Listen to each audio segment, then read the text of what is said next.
વિજાપુરના જૂના બજાર ખાતે તસ્કરોએ સતત 2 દિવસમાં 14 દુકાનોના તાળા તોડીને પોલીસ સામે પડકાર ફેંક્યો હતો.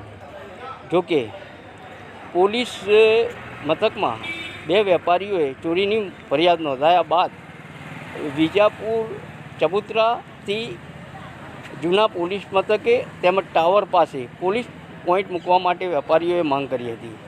સતત 2 દિવસમાં 14 દુકાનોના તાળા તોડીને ચોરીની નિષ્ફળ પ્રયાસ ચોરો સામે જૂના બજારમાં તારીખ 3 સાથે રાતે લગભગ 2:30 વાગે 10 દુકાનો તૂટેલી હતી, બરાબર, જૂના બજારમાં.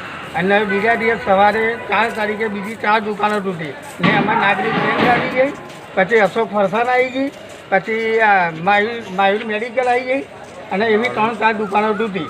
અમે પોલીસમાં ફરિયાદ કરેલી, ત્યાં એફઆરઆઈ ફરાઈ. અમે કીધું કે અમે રાતે પેટ્રોલિંગ કરીશું, પણ આવ્યા નથી.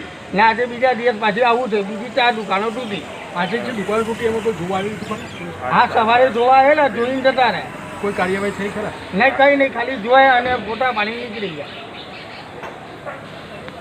નાગરિક બેંકમાં ગઈ રાત્રે ચોરોએ તાળું તોડેલું હતું અને એના આગળના દિવસે પણ 10 દુકાનોનું તાળું તોડેલું હતું. તો અમે પોલીસ સ્ટેશને ગયેલા તો રાતે પેટ્રોલિંગ કરાવવાનું કહેલું અને હોમગાર્ડ મૂકવાનું, પણ પોલીસ જોવા આવી નથી.